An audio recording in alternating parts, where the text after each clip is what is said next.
Hello YouTube, ValleyGirl5678 here, and it's time for another vid. So obviously, there's a bit of a switch up. I changed my room around, I got a Charlie XCX poster, you know, it's good stuff. But today, I will be talking Taylor Swift for a little bit at the beginning of the video, given the insanity of last Monday. So I will be reviewing Julia Jacklin's Pre-Pleasure, but first, let's talk some Taylor. So Monday at the VMAs, Taylor Swift made a special appearance. Obviously, All Too Well was nominated for many different things, many different awards. She ended up winning a lot of the nominations she was up for, including Video of the Year, which makes her the only artist to have won Video of the Year 3 times. So, slay to my queen. Before the VMAs even started, just with her look, I have a lot to say. So her dress was so, other than just being so fucking amazing and iconic and like hot and like such a good dress, it was clearly referencing the 2009 VMAs, the dress she wore that night 13 years ago. The year when Kanye West made Taylor famous. The dress also obviously references the Look What You Made Me Do music video when she's in the bath of diamonds, which I'm not 100% sure about, but I wouldn't be surprised if that look was referencing the 2009 VMAs dress. Given that like Look What You Made Me Do is, you know, regardless of like if it's definitely about Kanye and Kim or not, she knew it would be perceived that way regardless. So yeah, I think that was purposeful for sure. So yeah, the look alone, not just the dress, the nails, the diamond ring, like she was not being subtle at all. She's referencing the 2009 VMAs 13 years later, as well as Look What You Made Me Do, which references that whole debacle. So that in itself is iconic, but when you add in the whole re-release factor to it, you realize that this is the first like real rep Easter egg we're getting, which is why I'm wearing my rep shirt. Obviously I have my like Reputation poster. Rep is subjectively my favorite Taylor Swift album, not my objective favorite Taylor Swift album. I have like an objective ranking and like a subjective ranking. My objective is the one that's on my TikTok. Yeah, if maybe I'll do like a subjective ranking, like favorites wise. That would be fun. But yeah, I love Rep dearly. I was an original Rep hater. I was like, I don't get it. It's bad. It's just not, it doesn't hit. And then one day, like, it all clicked for me. And I was like, I got smarter. I got harder in the nick of time. Honey, I rose up from the dead. I do it all the time. And now, like, my whole personality is basically just Reputation. That's not true, but I like pretending that it is. So yeah, before she announced the new album, which I will get to, Swifties were already excited about that. She was very clearly referencing and Easter egging Reputation. Some people were immediately like, oh my god, we're getting Rep next. And what people forget is that Taylor Swift herself said on, I mix up the Fallon and the Kimmel. I don't remember which one it was. But on one of those talk shows during the Red like release week, she literally said, can I Easter egg something 3 years in advance? Which I will get to with Midnights. But I think this is just her starting to Easter egg Reputation. She's been Easter egging 1989 for a year at least, if not more.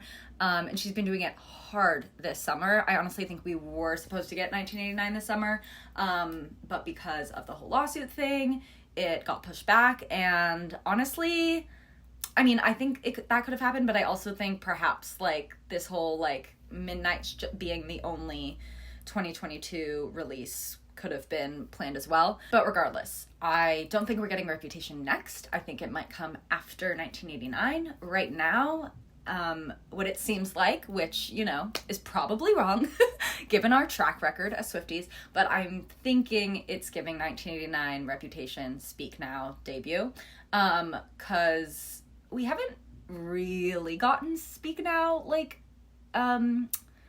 Easter eggs. We have a little bit, but they very easily could have been coincidences or us reaching. Okay, so like now Midnight's new Taylor album? What? So yeah, obviously at the end of her Video of the Year award speech, she announced that she is coming out with a brand new album on October 21st, which is Kim Kardashian's birthday, as well as the same release date as Carly Rae Jepsen's new album. Who's Carly Rae Jepsen's manager? That's right, Scooter Braun. I don't think she has any, like, specific beef with Carly Rae Jepsen. Like, Carly is, like, a pop icon, and I don't think that, like, Taylor is, like, throwing the malice at her. It's just very convenient that 10 plus 2 plus 1 equals 13, as well as it's Kim Kardashian's birthday, as well as, you know, a big artist under the management of Scooter Braun. Scooter Braun's album comes out that day. She really doesn't want him seeing a check, and I think that's a slay. He doesn't deserve a check at all. These convenient things happen for Taylor constantly. I do feel like she's a magical person. Like, I just feel like this is how her life functions, similarly to how Joe Alwyn and Karlie Kloss have a lot of similarities that have made her, you know, kind of at least using Joe as, like, a fictional or, like, lyrical beard in some of her lyrics, quite easy. I am a Gaylor. I do not think that Taylor Swift is a lesbian. I don't think she's been with Carly this entire time. I do think her and Joe are in a loving relationship and, like, could be married or whatever. But I do think her and Carly definitely 100% were dating, like, during, like, the, like, pre and during 1989 era, and I think Calvin Harris could have been an actual beard, and I also think that, like, it, like, went on longer than we thought it did, and, like, they had a full-on, like, breakup and everything, and then had to deal with, like, making it seem like they're still friends because, like, a breakup, like, is a bit more obvious to what happened before, like they clearly had some, like, beef, and then, like, Carly was just, like, at the rep tour. And I do agree with people that say that, like, a lot of songs, even on, like, Folklore and Evermore, are about Carly. I totally agree with that. I think that Carly has been, like, her biggest muse, and might continue to be. But I also think Joe has become a bit of a muse, and I think she blends the inspirations from the two people and the two relationships in many songs. I think there's a lot of songs that are not just about Joe, not just about Carly, and not just pulled from, like, Carly and Joe, but, like, pulled inspiration from both and some. She's a genius. Like, I don't think it's as simple as we make it sometimes. But basically, what I'm saying is, I think Taylor Swift is bisexual, which brings me to Midnights, because I am like, these are songs written about stories of sleepless nights throughout her life, right? That's specifically what she said. That gives me hope that she could potentially give us a bit more info and be a little bit more clear with some events in the past.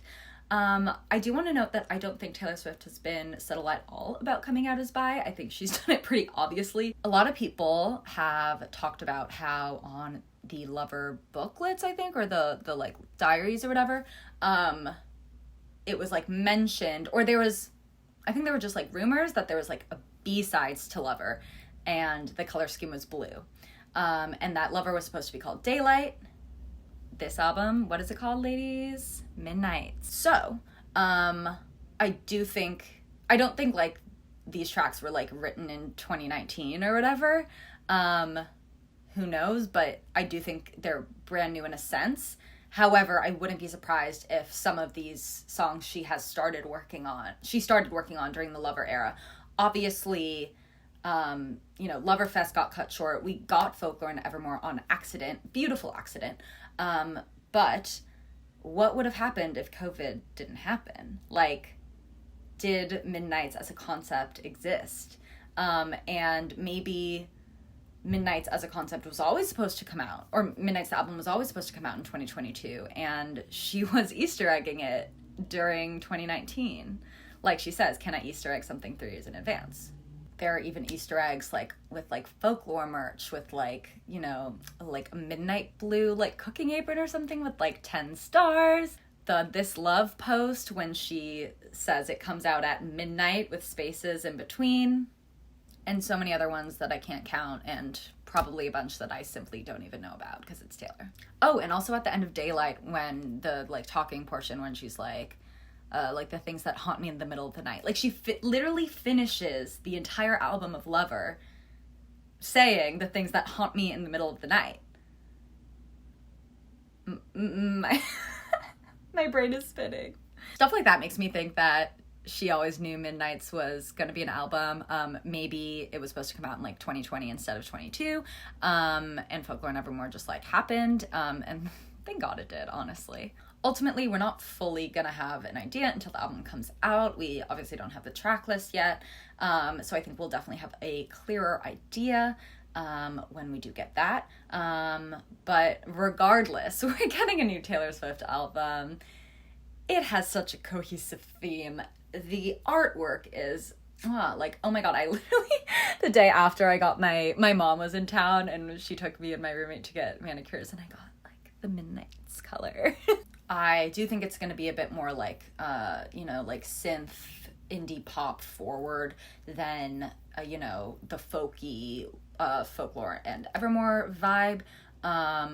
Of course, it's still going to be like something she's never done before, and it's going to be amazing because it's Taylor Swift, and like, I just like, it's crazy. Like, I don't know how someone like can keep making art like this iconic. Like every single era is iconic. It's crazy. Like, oh my God. But anyways, yeah, so Midnights, October 21st, B-sides to Lover or not. We'll see. I will probably love it either way. I already the night she announced it at like 12:30, I pre-ordered the vinyl. It's a very exciting season for Swifties. Reputation was Easter egged for the first time. We're getting a new album. It's good stuff. It's good stuff. Okay, so now that I have talked about Taylor Swift for 20 minutes, and you now all know that I am a Taylor Swiftie. But with that said, let's move on to the actual album review. Today I'm reviewing Julia Jacklin's Pre-Pleasure, her third LP, following 2019's Crushing, which solidified her as an indie singer-songwriter staple. I can't talk. With notable tracks like Don't Know How to Keep Loving You, Body, and Pressure to Party. If her lyricism and vulnerable performance quality is what caught people's attention on Crushing, she will have no problem maintaining that fan base and gaining more on this album. In fact, the structure of the album is almost identical to Crushing, given the first 4 to 5 tracks are more indie rock heavy, or alternative rock forward sonically. And then the second half of the album is a much more ballad-centric sonic vibe. When I initially heard the album, I was a little disappointed that she didn't play around more with the album structure, but the more I got to know the songs, the quality of the work ends up making up for it for me personally. But of course, in the future, I'd love to see her get a bit more experimental. But nevertheless, here we are. Track 1, Lydia Wears Crocs, was the first single we got for this album release. This track is a really solid opener that recalls back to Julia's childhood with Catholic upbringing. Ultimately, in the choruses, we have Julia admitting that she would be a believer if she thought we stood a chance. In fact, the song very much acts as a kind of forward for the thematic content we are going to get throughout the album, and more generally gives us context into the background of the cause of the effects that we hear about on the rest of the album. I really appreciate how the instrumental pickup of the song doesn't happen until the third verse. It's a really good way to ease you into the world of the album. The second track, Love, Try Not to Let Go, is the third single from this album release. It's a very indie rock forward track with pre-choruses that really do steal the show and make the track, as well as reveal to us Julia's very innate tendencies to let go or run away, which is one of the effects of the cause of her Catholic upbringing that I was just talking about, seemingly from what I'm gathering, especially leading into the third track, Ignore Tenderness, which is personally, I feel like one of the best songs lyrically on the album. On the first track, Lydia Wears a Cross, she talks about her literal, being a child in the church and, just all the thoughts and, observations that came with that. On this track, you kind of like fast forward to not just her as a teenager at the beginning, kind of just like getting all this different like shit from different ends, and she's just not sure like where to go. She says like, ever since I was 13 I've been pulled in every direction, with that leading to how she now basically has trouble finding freedom in sex and intimacy because of her education. As she says, like in the first verse, like she tries to get loose, but then her education creeps in. Ultimately, at the end of the track, she comes to the realization that all the advice that she was getting as a kid and adolescent was always hypocritical and was never, gonna actually make sense, because it can't make sense, because it is bullshit. The fourth track, I Was Neon, was the second single we got. It's another indie rock forward track that, like Love, Try Not to Let Go, shows Julia kind of processing and contemplating past patterns that she has had in relationships. She's clearly very aware of them, and she clearly now has kind of gotten to the point where she's like, oh, I am getting a sense of where this is all coming from and why I'm like this. I mean, the chorus is literally just the repetition of, am I going to lose myself again? Am I going to lose myself again? You can feel the anxiety a bit more than on Love, Try to Not Let Go, where it was more of a like manifestation and like a like declaration of self, like, I will try not to let go. Here she's like, am I going to lose myself again? I don't want to lose myself again, but am I? Like, track 5, Too In Love to Die, is very much the beginning of the more somber, melancholic, ballad-esque sonic structure that the album basically remains in. This track puts into words really well how the beginnings of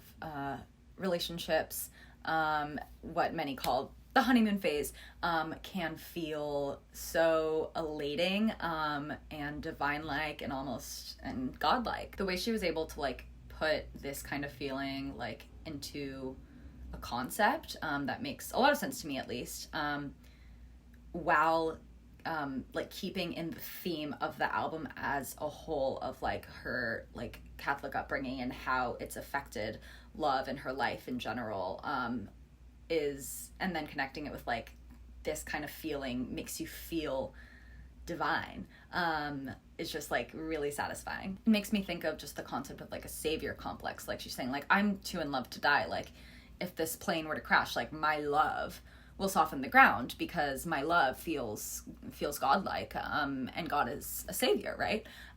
So if this feels like, something that I've been told can save me, then wouldn't it? Ultimately, she's not necessarily saying that she believes this. I think it is more of a contemplation of the relationship of like God and love, and like I was saying, like everything in between and how it all intersects. Like she keeps saying surely. She's not saying the love I feel for him will. She's saying surely the love, like, right? With then at the end saying surely love like this is what keeps us around. Kind of saying that like if this isn't what's keeping us alive, what the hell is? Because like what much else do we have left as a society? Which is a dark thought, but I think something we can all very much relate to right now that we're living in the future, which reminds me of the lyric on Lydia Wears a Cross, the first track, like, I'd be a believer if I thought we stood a chance. The next song, Less of a Stranger, is a very emotionally brutal track about how she wishes she like knew her mother more as a person and not just her mother, and she doesn't like directly say it has anything to do with like religion and her mother's upbringing into hers, but I feel like she doesn't need to. I feel like it's pretty obvious given the rest of the content on the album. The next song, Moviegoer, is my favorite song on the album by far, all around, like thematically, lyrically, sonically, instrumentation wise, production, vocal performance. Everything is just It's a bit of me. It's just a bit of me. The like general vibe of the song reminds me of Body, which is track 1 on Crushing, which is one of my favorite tracks on that album. What gets me the most about this song, I think, is the choruses and how it develops throughout the song. You know, the first chorus starts, moviegoers $20 down, you know, likes to throw their film knowledge around the workplace, the movie director's going down too, bringing us to like my favorite lyrics of the song being, firstly in the first chorus, $20 million, still nobody understands you. And then the next chorus, $40 million and still nobody loves you. Like, wow. When I listen to it though, I do get a sense that like the moviegoer and the movie director, she's using these like characters in a sense as like a metaphor for something much larger. However, I'm not entirely sure what that is. If you feel like you know what it is, please let me know, because I'm very curious. I do have this feeling in my chest that it's somehow also a metaphor, while she's also like talking about like just like moviegoers and movie directors. But yeah, I just like, wow, I love this song. It's definitely gonna be like one of my top songs of the year for sure. However, this is the track that like thematically is the most like pulled away from the rest of the album. But the quality clearly, I don't care. I simply don't care because of how much I love the song. Like, it's the best song on the album.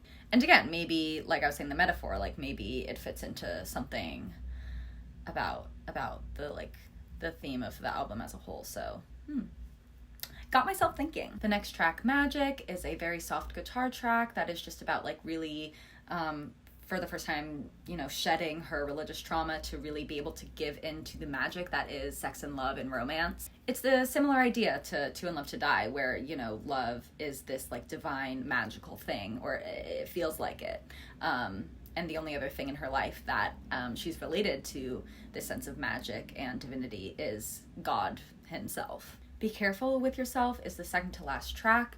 It's very much the penultimate track. I feel like it very thematically ties together everything from the whole album, but in very like simplified down ways that makes kind of what she's been trying to say throughout the whole album a bit more easy to process. Interestingly enough, the penultimate track on Crushing was Turn Me Down, which was from her ex's perspective. On this track, her ex is saying, I see a bright future, I'm just not sure that you're in it. And now 3 years later, to hear, it's from Julia's perspective saying, I've been making plans for the future and I plan on you being in it. So obviously a nice little character development there. I always love when an artist references back to a lyric on a past work.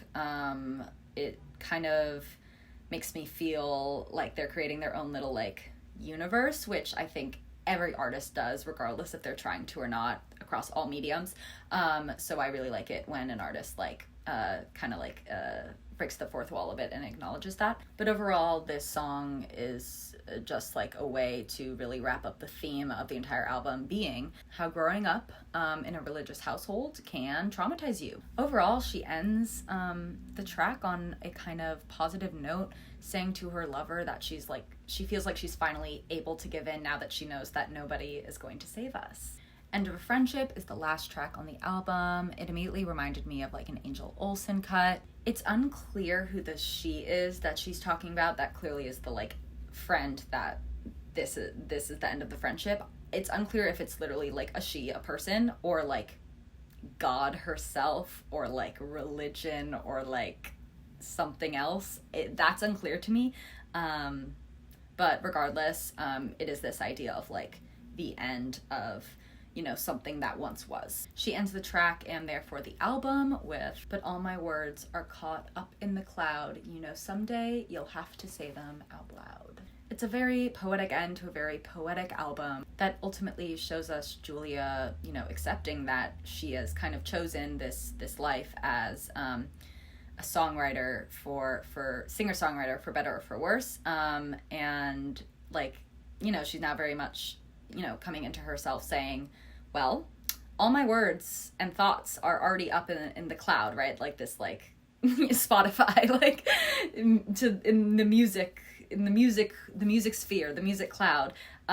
So at some point, I'm gonna have to start admitting things to myself. The cover and the title is an A+ in regards to the themes of the album. I love how clearly, like, it's a giant, like, picture of her face, like, clearly, like, experiencing pleasure, and then, like, her covering it up. And then I love the title being pre-pleasure. I feel like this whole album is about the thoughts and feelings she has pre being able to truly feel pleasure. And so I feel like that was just like such a good choice in general overall. Ultimately, compared to Crushing, I do feel like the lyrical content is at a higher level on this album. However, I do wish that on top of that she played around a bit more with the album structure, being that it's almost like identical to Crushing. She obviously has a niche and she knows how to work with it. But I would love to see her, you know, challenge herself outside of that niche, and play around with different, you know, sonic aesthetics and genres within the singer-songwriter genre itself. But nevertheless, it's a great artistic development, great body of work as a whole. I pretty much like every song, but there are like standouts to me for sure. But yeah, overall, like, definitely like this album. I'm gonna go ahead and give this album a 7. So yeah, that brings me to the end of my video. Thank you so much for watching. I hope you enjoyed my little Taylor talk at the beginning, and we'll keep doing that the more shit she does. And let me know if you would prefer having like separate, like a whole separate, like, you know, type of video, Taylor talk. But yeah, for now I'll keep kind of like tacking it on at the beginning of reviews. And yeah, I will see you next time. Have a good day.